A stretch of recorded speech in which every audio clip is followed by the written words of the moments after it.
Have you ever wondered why some words cut so deeply while others pass unnoticed? Why one person's rejection feels like death, while another's barely touches you? Why certain wounds never seem to heal, no matter how much time passes?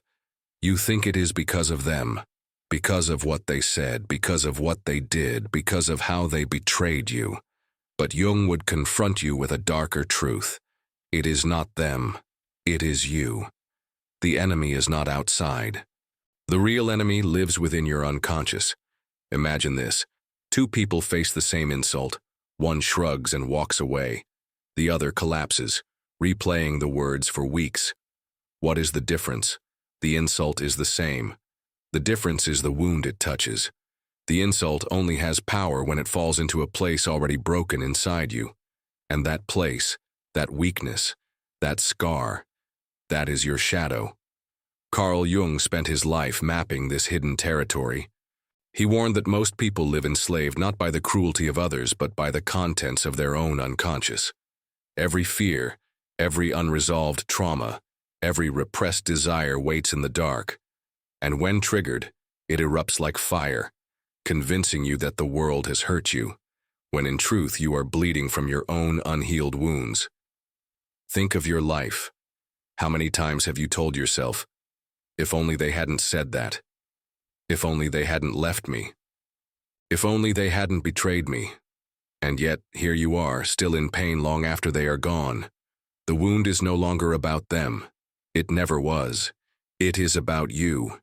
It is about the parts of yourself you refuse to face. Jung called this process projection.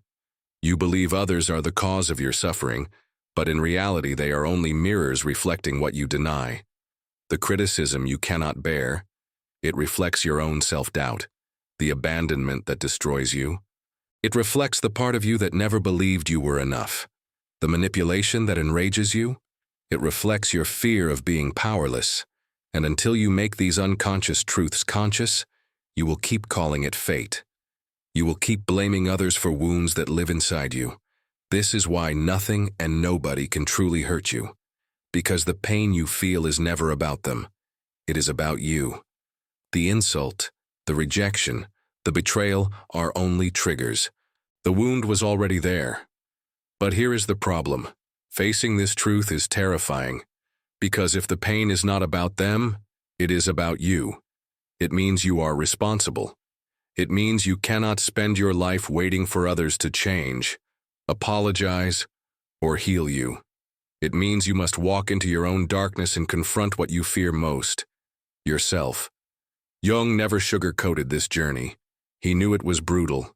He knew it felt like death. He called it individuation, the process of becoming whole. And individuation always begins with collapse, with realizing that everything you blamed on the world was only a reflection of what you refused to face. Now let me ask you, how many of your relationships are built not on truth but on wounds? How many people in your life only exist because they mirror your unconscious needs? The friend who validates you because you do not validate yourself. The partner who abandons you because you fear abandonment. The colleague who criticizes you because you are already your own worst critic. These people are not hurting you. They are revealing you. And here lies the cruelest truth.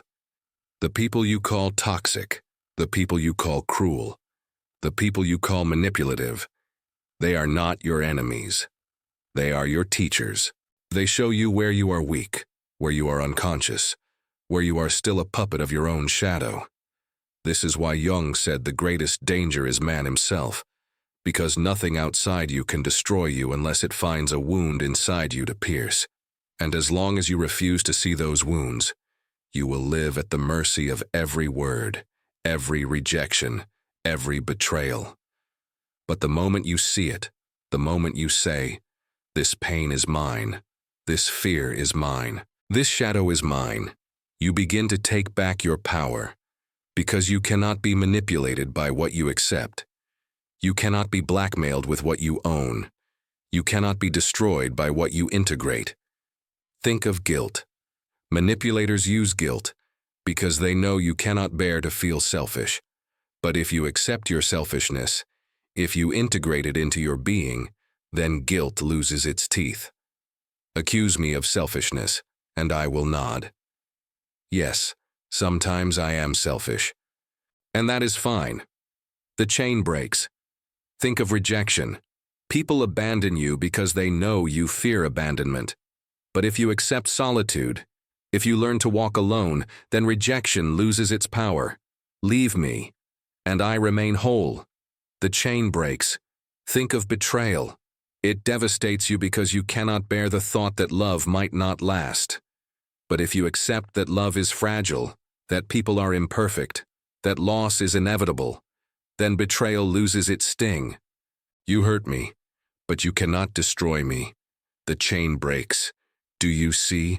Nothing and nobody can truly hurt you unless you refuse to face yourself. But let us not romanticize this. The path is brutal, because to integrate the shadow, you must first meet it.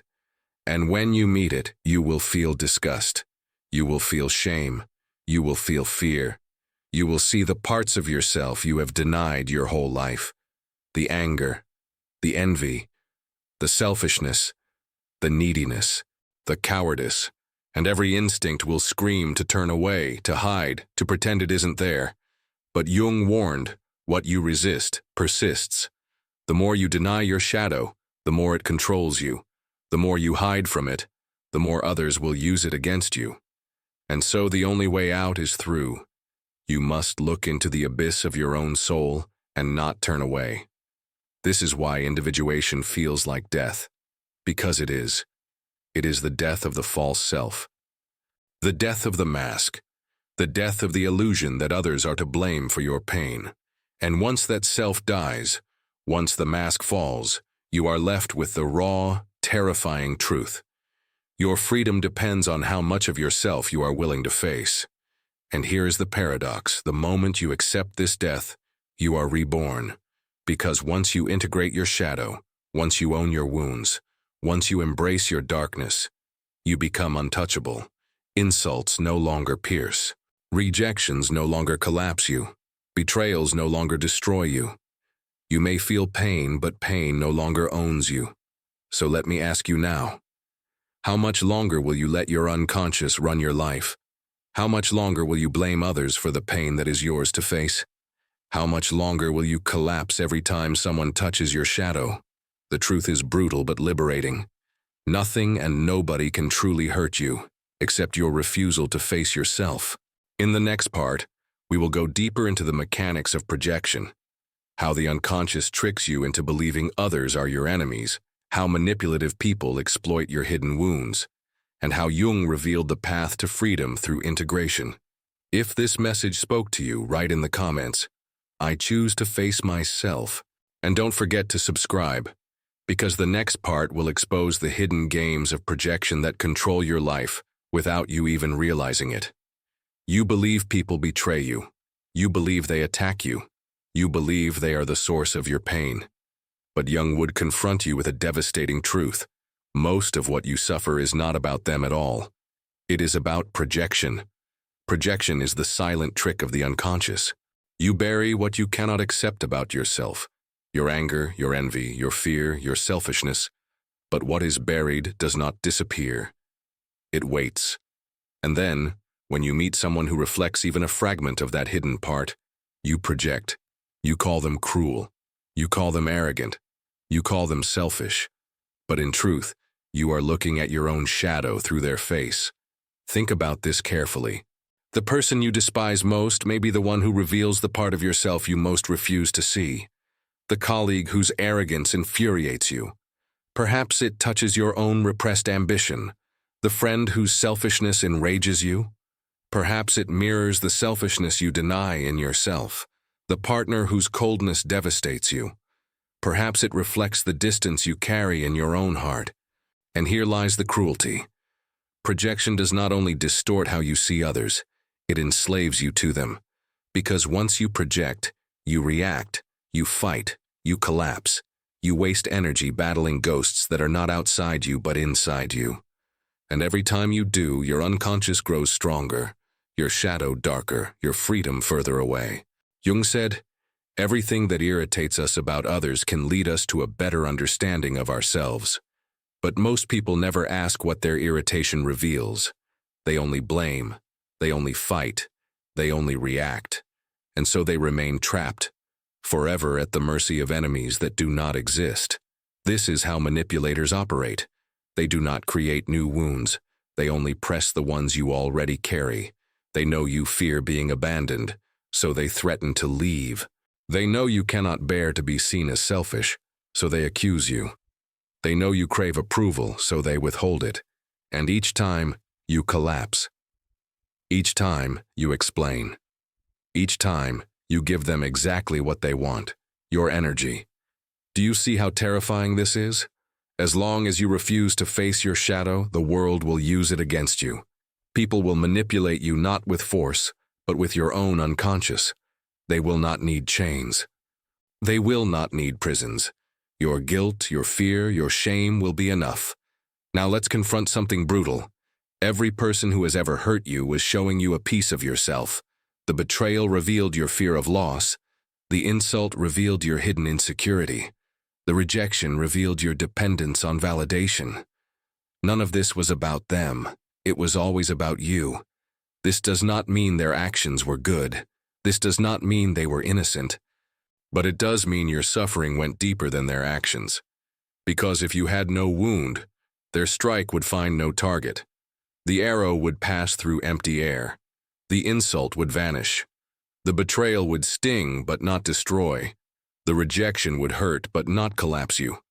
This is why Jung insisted that the path to freedom is integration. To stop projecting, to stop blaming, to stop collapsing, you must take back the pieces of yourself you threw into the shadows. You must admit, yes, I can be selfish.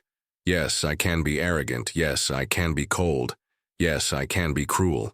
Until you accept this, the world will continue to use it against you. But once you do, the weapons fall. Imagine this. Someone accuses you of arrogance. Instead of collapsing, you nod. Yes, sometimes I am arrogant, and I am working on it. The accusation dissolves. The manipulator loses their power. The chain breaks. Someone rejects you. Instead of begging, you accept. Yes, you may leave. I remain whole. The rejection loses its sting. The chain breaks. Someone tries to guilt you. Instead of overcompensating, you breathe. Yes, I am not perfect. I am not always available. And that is fine. The guilt evaporates. The chain breaks. This is the terrifying beauty of integration. Once you own your darkness, no one can use it against you. Once you make the unconscious conscious, projection ends. And when projection ends, you see the world clearly for the first time. But here is the paradox. Most people do not want to see clearly, because clarity is brutal. Clarity means admitting that you have been your own jailer. Clarity means realizing that the enemies you hated were only mirrors. Clarity means taking responsibility for wounds you have spent your life blaming on others. And responsibility is heavy. It feels like carrying the weight of your own soul. It feels like walking into a storm without protection. It feels like death. This is why most people run. They would rather keep projecting. They would rather keep blaming. They would rather remain victims of enemies that do not exist. Because being a victim feels safer than facing the abyss of your own unconscious. But Jung warned, who looks outside dreams, who looks inside awakes. You can spend your life dreaming, blaming, projecting, or you can awaken. You can turn inward. You can face the parts of yourself you fear most. And in doing so, you become free. Think of the last time you felt deeply hurt. Ask yourself, what wound in me did this touch? What fear, what shadow, what insecurity did this reveal? If you answer honestly, you will see the truth. Nothing and nobody hurt you. They only revealed what was already inside you. And here is where power is born. Because once you see it, you can heal it. Once you admit it, you can integrate it. Once you accept it, you can no longer be destroyed by it. So the next time you feel rage, the next time you feel pain, the next time you feel betrayed, stop blaming. Ask, what is this showing me about myself? That question is the key. That question breaks the cycle. That question begins the process of individuation, and individuation is the only path to true freedom. In the next part, we will dive into the abyss of silence. We will see why words keep you trapped, why arguments drain you, why explanations enslave you, and how conscious silence becomes the most devastating weapon against manipulation. Jung saw silence not as emptiness, but as power. And once you learn to wield it, the world will never control you again. If this resonates with you, write in the comments, "I take back my projections." And don't forget to subscribe, because the next part will reveal why silence terrifies manipulators more than any argument ever could. Why do you feel the need to explain yourself? Why do you rush to defend your actions, to justify your choices, to answer every accusation? You think it is strength. You think it is clarity. But Jung would say it is weakness. Because every time you explain yourself to someone who does not deserve it, you waste your energy. And every time you defend yourself against an accusation that was never about you, you enslave yourself to the game. Words are chains. Arguments are traps. Explanations are cages. Look at the last time you were accused of something you didn't do. Did you defend yourself? Did you argue? Did you pour energy into convincing the other that you were innocent? And what happened? Did they truly understand you? Or did you walk away exhausted, hollow, doubting yourself? That exhaustion is the proof. You gave away your power. This is why Jung valued silence. Not the silence of cowardice, but the silence of mastery. Silence is refusal. Silence is sovereignty. Silence is presence condensed so deeply that others feel it more than they would feel your words. Have you ever noticed how manipulators hate silence? They accuse you, and when you don't reply, they panic. They provoke you, and when you don't react, they collapse. They depend on your reaction to feel alive, to feel powerful. And when you give them nothing, you starve them. This is the paradox of silence. While you think silence makes you weak, it actually makes you terrifying. Because silence cannot be controlled. Silence cannot be argued with. Silence cannot be twisted. Silence is a mirror, and in that mirror, people see themselves, and most people cannot stand that sight. Jung said, "In each of us there is another whom we do not know." Silence introduces others to that unknown part of themselves. Your refusal to explain, your refusal to react, your refusal to be endlessly available forces them to confront their own emptiness. And they hate you for it, not because you hurt them, but because you revealed them. Now think of your own life. How many times could silence have saved you? How many arguments dragged on for hours when silence could have ended them in minutes? How many manipulations succeeded only because you explained yourself? How much energy would you still have if you had simply chosen not to answer? Words keep you in the game. Silence removes the board entirely. But here is the challenge. Silence is not only unbearable for them, it is unbearable for you. The moment you choose silence, guilt rises, fear rises. The voice of your shadow whispers, "If you don't explain, they'll think you're guilty. If you don't reply, they'll abandon you. If you don't justify yourself, they'll hate you." And this is where the real battle begins. Because silence is not about the other. Silence is about you. It is about facing your own fear of being misunderstood, your own terror of rejection, your own addiction to approval. Silence forces you to sit with the storm inside you. And if you endure it, you discover freedom. Imagine someone accuses you of being cold. Instead of defending, you stay silent. At first, you feel guilt clawing at you. Fear rises. But then, something strange happens. The storm passes. You realize nothing collapsed. You realize their accusation was just noise, and you remain whole. This is the power of silence. It teaches you that you do not need to be understood, that you do not need to be approved, that you do not need to be defended. You are enough even when misunderstood. And when you learn this, you terrify the world, because the world controls you through your need to explain. The world enslaves you through your fear of being misunderstood. The world manipulates you through your compulsion to react. Break that, and you break the chain.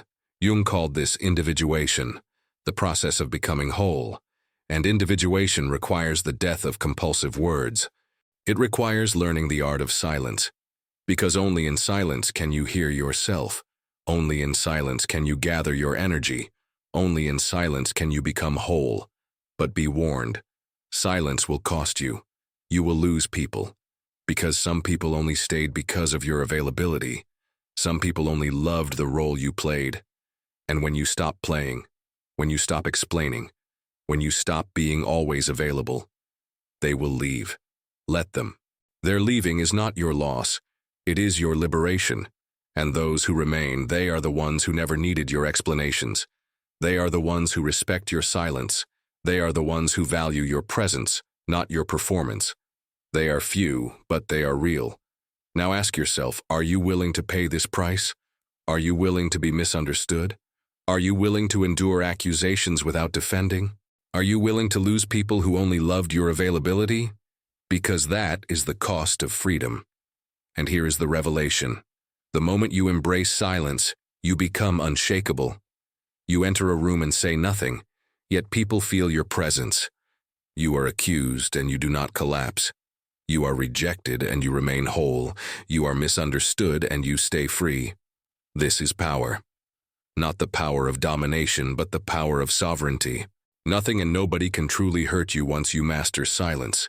Because silence reveals that the enemy was never outside. It was always inside. And once you face that enemy, you cannot be touched. In the next part, we will step into the final transformation. Solitude, the sacred loneliness that follows silence, the pain of walking alone, and the rebirth that comes when you discover that being whole is worth more than being loved. Jung called this the privilege of becoming who you truly are, and it is the final step of liberation.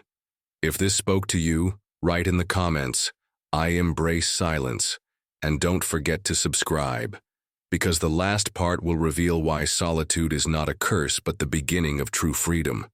You have withdrawn. You have chosen silence. You have stopped being always available. And now, something terrifying begins. Solitude.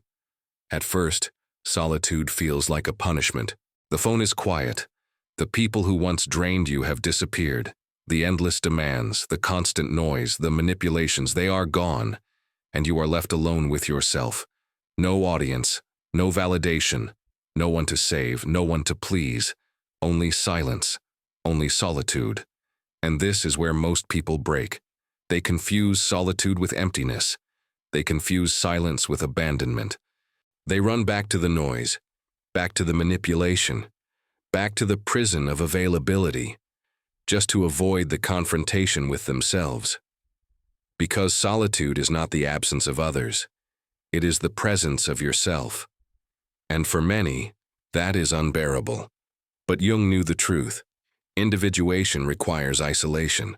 He wrote, "Loneliness does not come from having no people around you, but from being unable to communicate the things that seem important to you." Solitude is not punishment. It is initiation. It is the sacred fire where the false self burns away. Think about it. Your entire life, you have defined yourself by others, by their approval, by their love, by their recognition, by their demands. And when you stop being available, all of that vanishes. The mirror shatters. And for the first time, you stand without reflection. Who are you when no one is watching? Who are you when no one demands? Who are you when no one needs you? At first, you do not know. At first, you feel like nothing. But slowly, painfully, beautifully, you begin to see, beneath the masks, beneath the roles, beneath the endless reactions, there is you. Not the you the world demanded, not the you others needed, but the you that simply is. And that discovery is the beginning of freedom. This solitude is not easy. It will hurt. It will feel like death. Because it is. It is the death of the false self, the death of the persona, the death of the endless availability that kept you enslaved, and in its place something new is born, something stronger, something whole. Jung called this individuation, the privilege of becoming who you truly are, and individuation always requires solitude, because only in solitude can you hear your own voice. Only in solitude can you face your own shadow. Only in solitude can you rebuild yourself from within. Now let me tell you the paradox. The more you embrace solitude, the more powerful you become.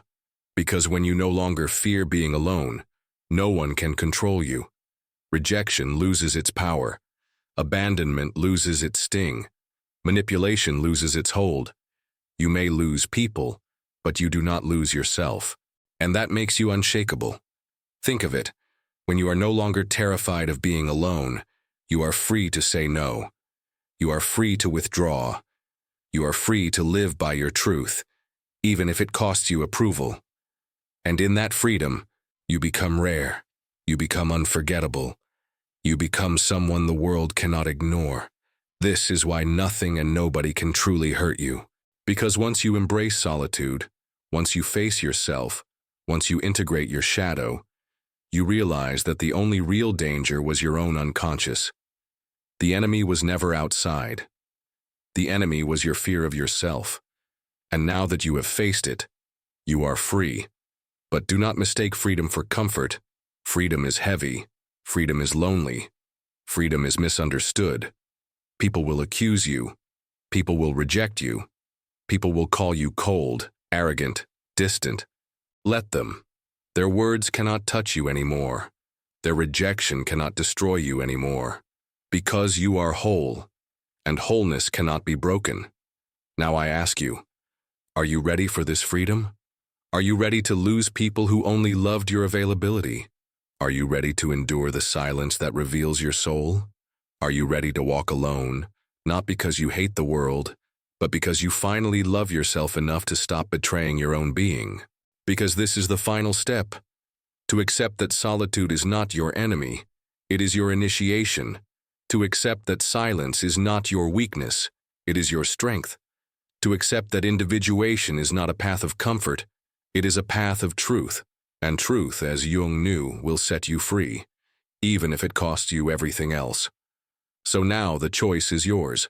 Remain available, remain reactive, remain enslaved to the demands of others, and remain hurt.